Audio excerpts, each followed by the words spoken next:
Good morning, 5 a.m. Mester Scrum Show. Hope you're all doing well and having an awesome morning. It's a cold morning here on the East Coast. Hart's already asking me for stealing my chair and checking things out, getting in trouble. So I guess we should get in trouble too, just like the cat. Be like the cat. Coming up? No, of course not. She's a cat. She does what she wants. Anyway, 5 a.m. Master Scrum Show. I am Greg Mester, Scrum Master and Agile Coach. Hope you're all doing well today. This is a 901st episode, so one into the new 900 level, and we're off to a start here. So today I want to talk about the first top five things that I do or I look at when I start to coach a new team. I figured I'd share that. We talked about management over, which is part of it.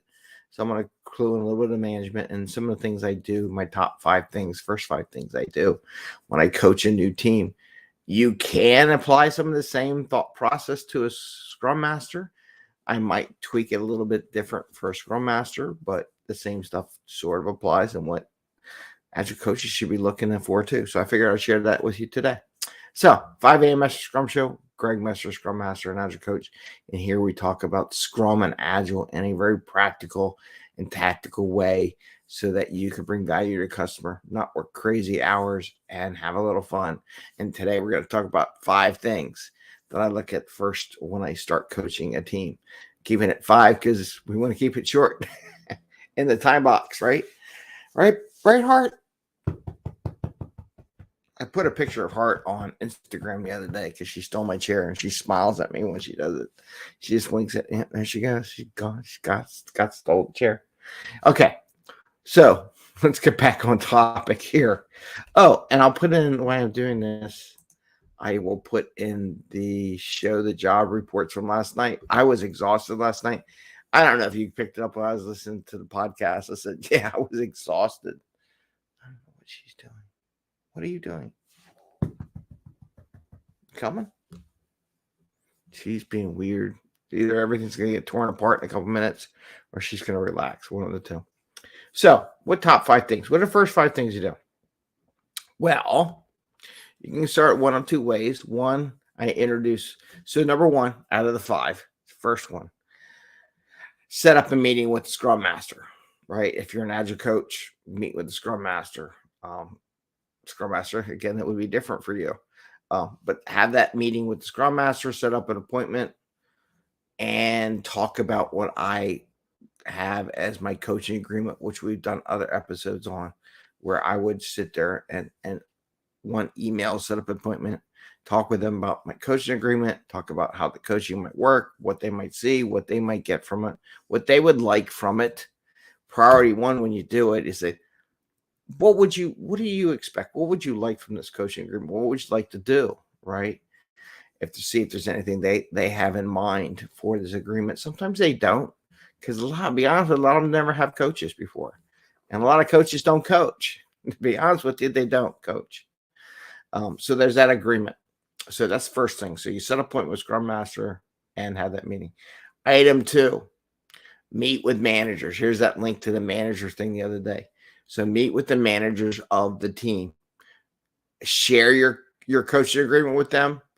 Share how you operate. Ask them if there's anything they would really like to get out of this Agile coaching experience, the transformation, whatever it will be. So those 2. So 1 is Scrum Master, 2 is the managers, right?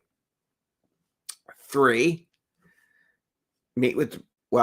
before we meet with the product owner, I'm going to say it's this one. 3 is look at the backlog for the team. I'm not saying go look, is it in the right format? Is it in as so-and-so, I want this so that blah, blah, blah. Not talking about that. Not talking about the quality user stories or anything like that. If they have a backlog, if they don't have a backlog, it's like what are we working from? There's a backlog somewhere. The backlog, if you set up 2-week sprints, if they may already have a pace, let's say a velocity or something that they measure what they do, and you can usually see it on the screens. It's pretty obvious, whether it be by number of stories. If you don't think their points are right, just count number of stories. And how many sprints of backlog do you have? Why do I say this? It may not be the best, but it allows you to get an idea how much time you have to work with the team before you have to dive deep into the backlog issues. So, like if you have enough for 2 or 3 sprints, means you got, and it's a 2-week sprint, means you got a month and a half to work on all the other things related to Agile and Scrum before you have to really dive deep into the backlog. And some people are like, oh, you got to focus on, no, don't focus on backlog.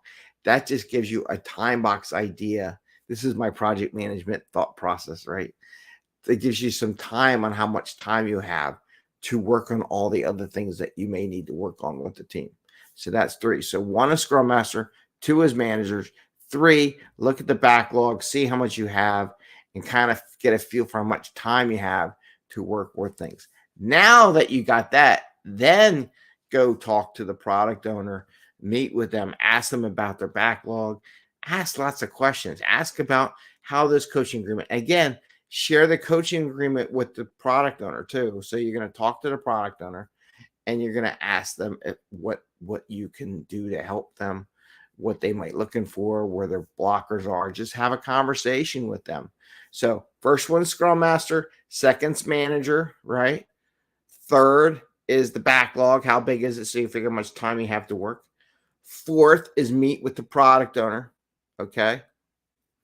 5th, and I said I was only going to give you 5 right now, is then work out a deal with the Scrum Masters to attend Scrum events. Those are the top 5 things. They're the first 5 things that you do when you're doing an engagement with them.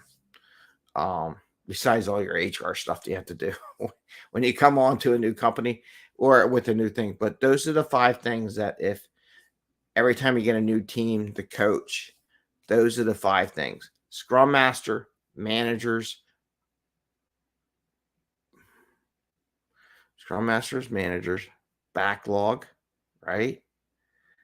And then product owner, right? And then the team. And again, you share with the team your coaching agreement. So with everyone you meet with, you share your coaching agreement with. It gives them something to read, makes them understand. People like that. They like having that little document to read the reference to, even if they only read it once in the entire time during the coaching experience. But they like that. So again, 5 things: meet with Scrum Master, meet with managers, look at the backlog, give you how much time you have to work with the team, meet with the product owner, and then meet with the team. So that's how those are the first 5 things. And it takes a lot, in my be honest with you, to do that. But those are the first 5 things you should do when you take on a new team. And what's that? That's what I have for the 901st episode. Please let me know if you enjoyed it. And then posting up the Agile jobs. There was one thing last night in the Agile jobs episode, and it's scrolling through right now, that was kind of crazy. It was the enterprise coach shot up like it was going out of style, and it's not there yet. Got business analysts and all, but Agile enterprise coach shot up. So it really makes me wonder if there was a problem. And I have another idea.